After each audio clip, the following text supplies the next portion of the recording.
우리를 사랑하시는 하나님, 아버지의 사랑으로 저희를 지켜주시니 감사를 드립니다. 육신의 연약함, 마음의 고통 중에 살아가지만 저희의 아픔을 아시는 주님을 바라봅니다. 주님, 이 시간도 저희와 함께하여 주시고 주님의 손으로 저희를 붙들어 주옵소서. 오늘 하루도 성령으로 인도하여 주시고 만나는 이들마다 주님의 사랑을 전하게 하시며 손과 발을 통해 이루어지는 모든 일들이 주님의 역사하심을 증거하게 하옵소서. 하늘의 소망을 품고 살아가는 저희들에게 하늘의 평강이 임하기를 소망하며 선한 목자 되시는 예수 그리스도의 이름으로 기도드립니다. 아멘. 오늘 하나님께서 우리에게 주신 말씀은 예레미야 12장 1절로 4절 말씀입니다. 제가 가지고 있는 성경, 구약성경 1070쪽에 있는 예레미야 12장 1절로 4절의 말씀 제가 봉독하겠습니다. 여호와여, 내가 주와 변론할 때에는 주께서 의로우시니이다. 그러나 내가 주께 질문하옵나니 악한 자의 길이 형통하며 반역한 자가 다 평안함은 무슨 까닭이니이까. 주께서 그들을 심으심으로 그들이 뿌리를 박히고 장성하여 열매를 맺었거늘 그들의 입은 주께 가까우나 그들의 마음은 머니이다. 여호와여, 주께서 나를 아시고 나를 보시며 내 마음이 주를 향하여 어떠함을 감찰하시오니 양을 잡으려고 끌어냄과 같이 그들을 끌어내시되 죽일 날을 위하여 그들을 구별하옵소서. 언제까지 이 땅이 슬퍼하며 온 지방의 채소가 마르리이까. 짐승과 새들도 멸절하게 되었사오니 이는 이 땅 주민이 악하여 스스로 말하기를 그가 우리의 나중일을 보지 못하리라 함이니라. 아멘. 오늘도 주님께 나아 말씀과 기도로 하루를 열어가시는 여러분의 삶이 복된 삶이 되기를 소망합니다. 여러분은 극장에서나 영화를 보거나 흥미진진한 소설을 읽을 때 가장 기억에 남는 순간이 언제인가요? 많은 사람들은 모든 갈등이 해결되는 완벽한 결말이나 주인공과 배경을 이해할 수 있도록 도와주는 그 첫 시작을 떠올립니다. 하지만 소설이나 영화의 분량을 보면 시작과 결말이 차지하는 비중은 아주 짧습니다. 작품의 80% 이상은 주인공이 고난을 겪고 길을 잃고 사방의 적들에게 둘러싸여 분투하는 그 중간 이야기로 가득 채워집니다. 그렇다고 해서 중간까지만 있어서도 안 됩니다. 만약 우리가 영화를 중간까지만 보고 결말을 볼 수 없다면 어떨까요? 아마 엄청 답답할 것입니다. 설마 이러다가 새드 엔딩으로 끝나는 것은 아닌가? 이야기의 끝은 어떻게 될까? 이런 궁금증에 사로잡힐 것입니다. 사실 관객인 우리는 이 중간 과정이 아무리 어둡고 답답해도 그렇게 불안해하지는 않습니다. 왜냐하면 이 이야기가 결국 어떻게 끝날지, 그리고 이 위기가 주인공을 어떻게 성장시킬지 완벽하게 꿰뚫고 있는 작가와 감독의 존재를 믿고 있기 때문입니다. 근데 화면 밖에서 나와 우리의 인생의 페이지를 펼치면 이야기가 달라집니다. 우리의 인생을 돌아보면 시작할 때의 설렘은 사라진 지 오래됩니다. 지금 지나는 터널이 언제 끝날지 기약이 없습니다. 왜 내 삶에 이런 위기가 찾아왔는지도 도무지 알 수 없습니다. 그래서 우리는 때로는 하나님께 이렇게 묻습니다. 하나님, 왜 이런 일이 일어납니까? 왜 저 사람은 잘 되는데 나는 이렇게 힘듭니까? 하나님께서 함께 하신다면 왜 상황은 나아지지 않습니까? 라고 질문을 합니다. 그런데 어쩌면 우리가 잊고 있는 것이 하나 있습니다. 우리는 이야기의 결말이 아니라 중간을 살아가고 있다라는 사실입니다. 지금이 이야기의 결말인 양 좌절하기도 하고 우리 삶을 계획하시고 이끄시는 작가이자 감독이신 그 하나님을 잊어버리곤 합니다. 한마디로 우리는 이야기의 중간을 살고 있는 사람들이라 할 수 있습니다. 가장 치열하고 모호한 그 중간을 살고 있는 사람들입니다. 소설이나 영화의 중간 이야기가 그렇듯 우리도 인생의 중간을 지날 때 가장 답답합니다. 왜 이런 일이 벌어져야 하는지 내 생각과 다르게 전개되는 이유를 알지 못하는 답답함이 우리를 힘들게 합니다. 시간이 지나고 결말을 맺으면 그 이유를 다 깨닫게 될 텐데도 우리는 지금 당장 그 끝을 보고 싶어 합니다. 오늘 본문에 등장하는 예레미야도 그랬습니다. 예레미야는 지금 자신이 보고 있는 현실이 이해되지 않았습니다. 그 현실을 이해할 수도 없었습니다. 그래서 예레미야는 하나님께 이렇게 묻습니다. 1절 말씀입니다.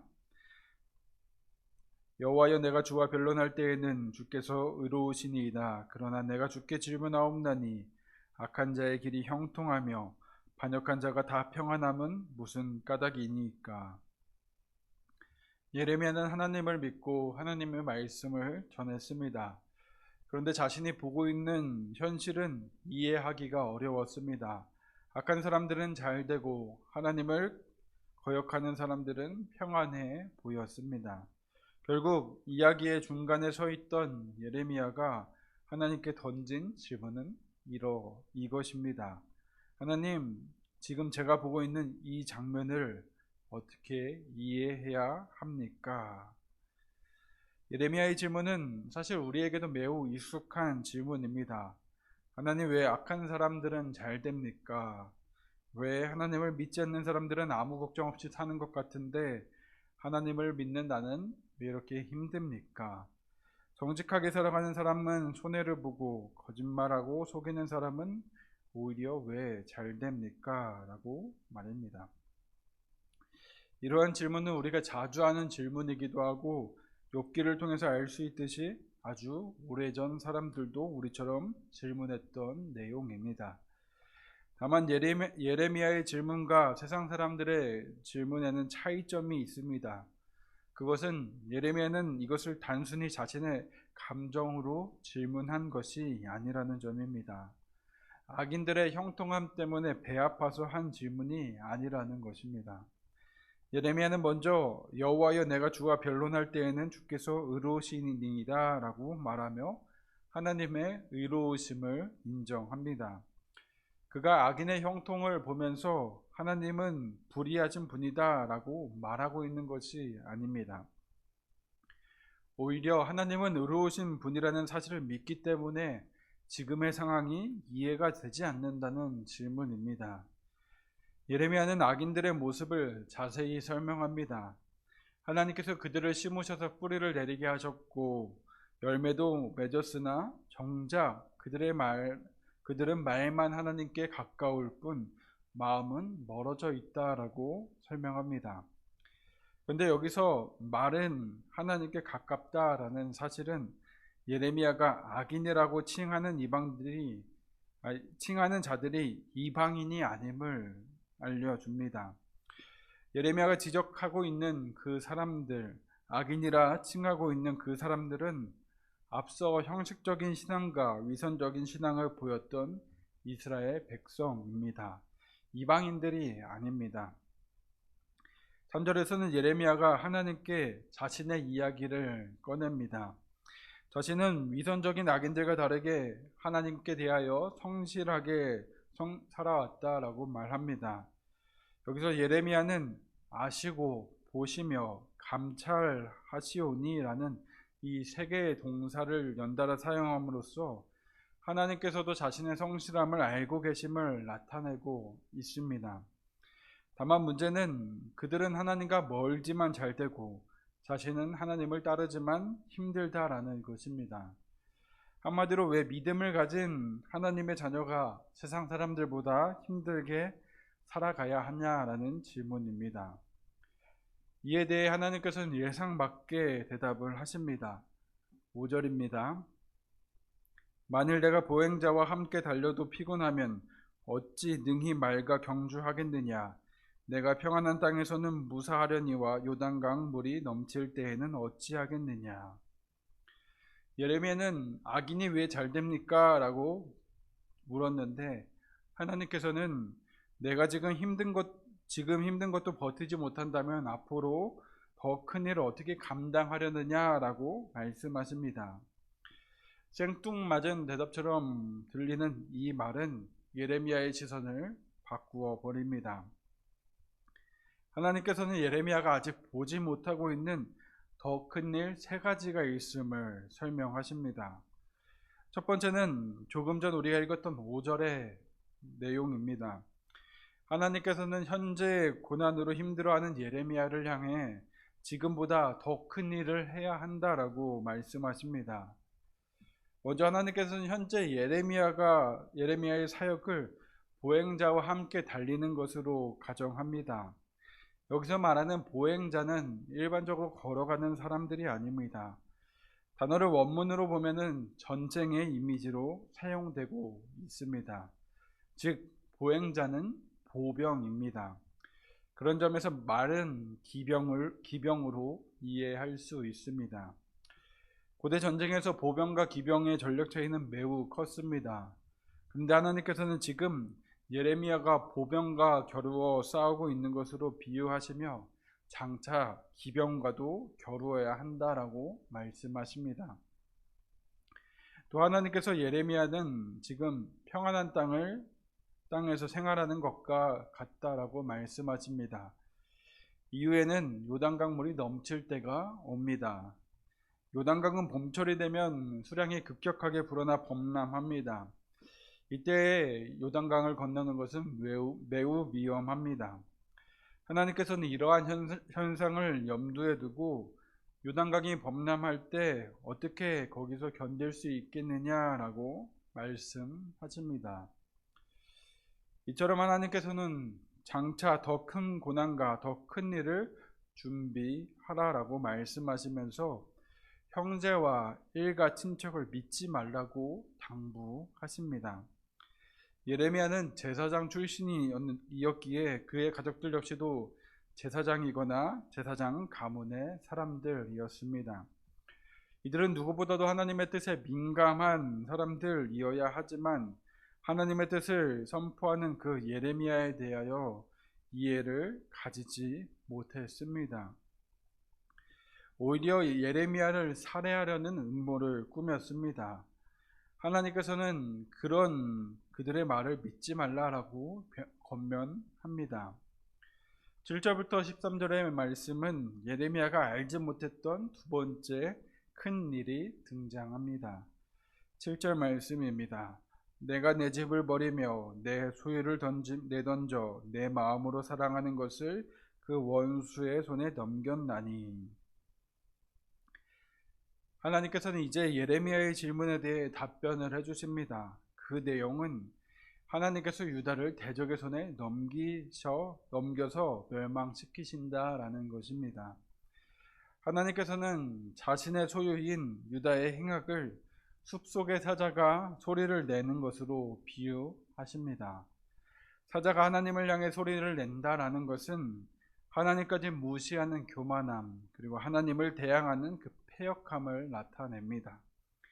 스스로의 힘을 과신하여 하나님조차 무시하는 그 유다를 향하여 하나님께서는 그들을 미워하지 않으실 수 없다라고 말씀하십니다. 한편 유다 민족의 시작인 야곱의 넷째 아들 유다는 야곱이 사자의 이미지로 예언해 두었던 아들입니다. 그때의 사자 이미지는 후손이 번성하여 정복자가 될 것을 예언한 것이며, 그것이 유다의 자손인 다윗과 솔로몬을 통해, 그리고 궁극적으로는 그리스도 예수를 통해 그 어둠의 권세가 정복됨을 나타냅니다. 그러나 이제 긍정적인 사자의 이미지가 부정적으로 바뀌었습니다. 하나님께 대항함으로 멸망하는 포악한 사자의 이미지가 되어 하나님의 축복과 영광을 잃어버리게 되었습니다. 하나님께서 유다를 향해 계속해서 심판을 말씀하십니다. 그들은 이제 사나운 매들에게 둘러싸인 새와 같이 되고 들짐승에 먹히게 되는 새와 같이 됩니다. 또 그들은 많은 목자들이 와서 포도원을 모두 짓밟아 황무지로 만들어 버립니다. 그 일로 인해 황무지가 된 포도원은 슬퍼하는데 그 원인을 제공한 유다는 전혀 자신의 제약에 대해 개의치 않고 있습니다. 다음은 파괴하는 자들이 옵니다. 그들은 유다 백성들이 우상을 숭배하던 그 벗은 산 위까지 도달합니다. 유다 사람들은 열심으로 우상을 숭배했지만 결국 그 우상은 평안을 이루어 주지 못했습니다. 그런데 성경은 심판의 주체가 여호와의 칼이다라고 설명합니다. 이것은 유다의 심판이 하나님의 섭리에 의해서 이루어지는 것을 보여줍니다. 역사의 주관자이신 하나님의 손에 의한 일임을 증거하는 것입니다. 그 결과 그들은 수고의 소산을 먹지 못합니다. 밀을 심어도 가시를 거두게 되고 수고하였으나 아무런 소득을 얻지 못합니다. 그 일로 인하여 그들은 수치를 당하게 됩니다. 결국 하나님께서는 예레미야에게 앞으로 일어나게 될 유다의 멸망은 유다의 패역함에 대한 하나님의 심판임을 설명하십니다. 근데 우리가 여기서 주목해야 할 표현이 있습니다. 하나님께서는 7절과 8절, 9절 계속해서 유다를 내 소유다라고 말씀하시는 것입니다. 그들을 향해 내 집, 내 소유, 내 마음으로 사랑하는 것이라고 부르십니다. 하나님께서는 심판을 말씀하시면서도 여전히 유다를 내 것이라 라고 여기고 계시는 것입니다. 예레미야는 자신을 고통스럽게 하는 유다를 악한 자라고 칭하면서 그들이 형통한 이유를 물었습니다. 그러나 하나님께서는 여전히 그들이 내 것이다 라고 말씀하십니다. 하나님께서는 그들이 패역한 모습을 보이고 있으나 내 소유이기에 심판을 말씀하시면서도 여전히 사랑으로 바라보고 계십니다. 14절부터 17절의 말씀은 세 번째 하나님의 크신 일을 설명합니다. 여기서는 하나님께서 유다의 이웃을 향해 심판을 선포하십니다. 유다의 소유에 손을 댄 모든 이방 나라는 모두 뽑히게 될 것이다 라고 말씀하십니다. 그 후 유다를 고향으로 돌려보내실 것이라고도 약속하십니다. 하나님께서는 유다의 악인이 심판을 받는다는 것뿐만 아니라 유다의 심판의 도구로 사용된 그 이방의 대적까지도 심판을 받는다는 사실을 말씀하시면서 유다에게 임할 그 회복까지도 설명해 주십니다. 여기서도 결국 하나님의 마음이 드러납니다. 하나님께서는 심판하시는 하나님이시지만 심판 자체가 목적은 아니었습니다. 심판의 참된 목적은 돌아오게 하시는 것입니다. 16절에서는 더 놀라운 말씀도 나옵니다. 16절입니다. 그들이 내 백성의 도를 부지런히 배우며 살아있는 여호와라는 내 이름으로 맹세하기를 자기들이 내 백성을 가르쳐 바알로 맹세하게 한 것 같이 하면 그들이 내 백성 가운데 세움을 입으려니와. 하나님께서는 그들도 하나님의 백성의 도를 배우고 하나님의 이름으로 맹세한다면 하나님의 백성이 되게 하시겠다라고 약속하십니다. 여기서 그들은 누구입니까? 바로 이방 민족들입니다. 하나님의 백성에게 바알 숭배를 가르쳤던 이들입니다. 하나님께서는 그들이 하나님의 도를 배우고 하나님의 이름으로 맹세한다라는 이 두 가지 조건을 지킨다면 하나님의 구원에 동참할 수 있게 된다라고 약속하십니다. 우리는 이 말씀을 통해 하나님께서 심판 가운데서도 큰 회복의 일을 계획하고 계심을 깨닫게 됩니다.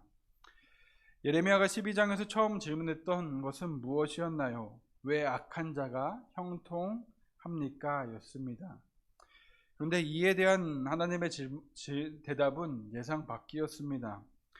하나님의 관심과 계획은 단순히 누가 잘되고 누가 망하느냐의 문제가 아니었습니다. 하나님께서 원하시는 것은 사람들이 하나님께 돌아오는 것입니다.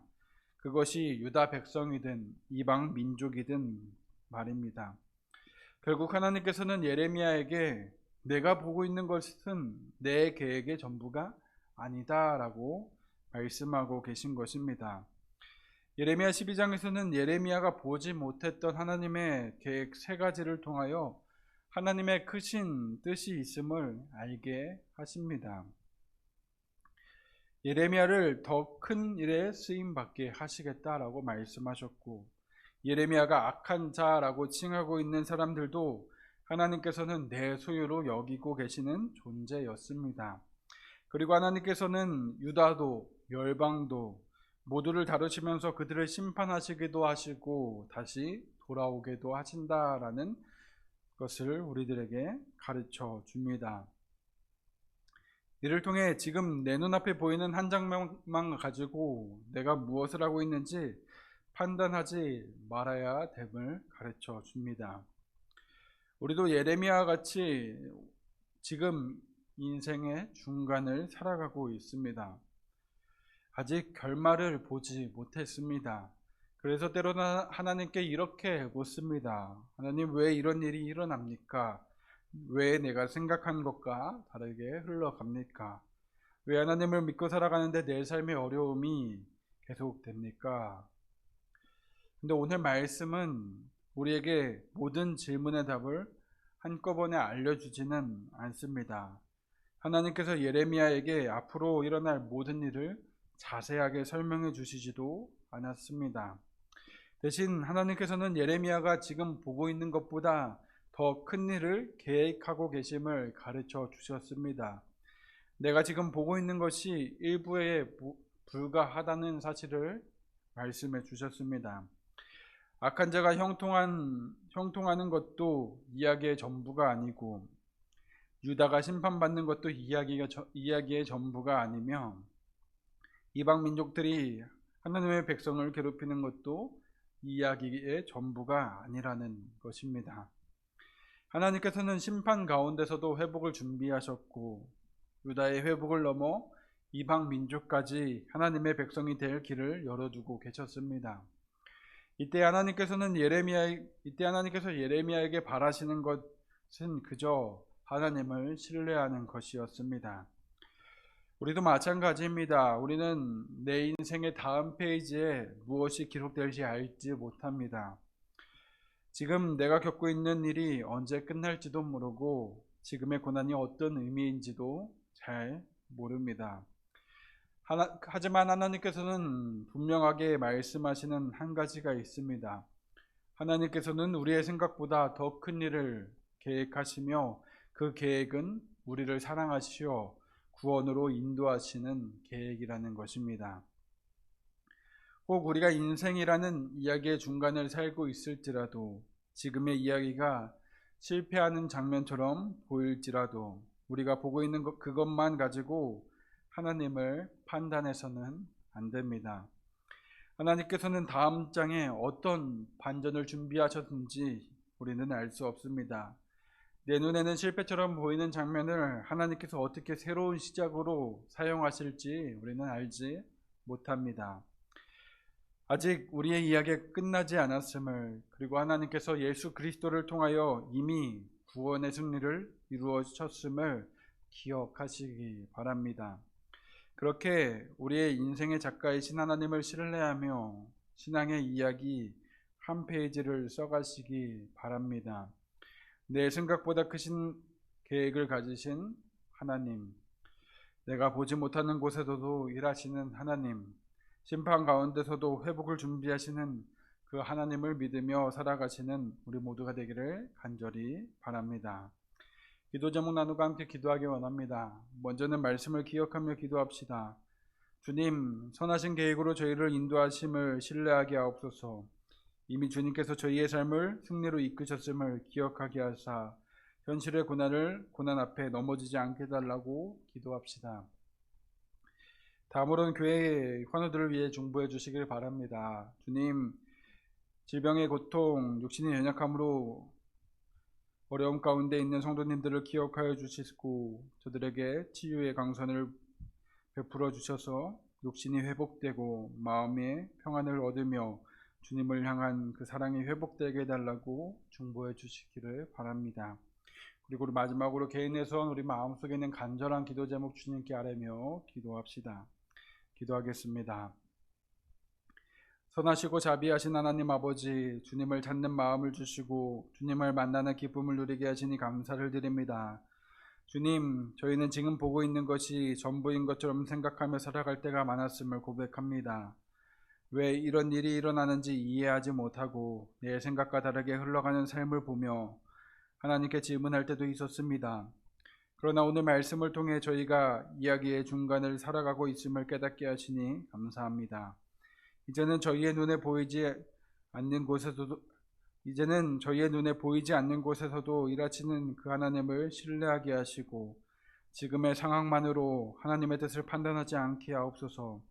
저희의 생각보다 크신 계획을 가지고 계신 하나님을 믿게 하시고 이해되지 않는 순간에서도 하나님을 붙들며 오늘 저희에게 주어진 믿음의 한 페이지를 성실하게 살아가게 하옵소서. 우리 삶을 가장 선한 길로 인도하시는 예수 그리스도의 이름으로 기도드립니다. 아멘.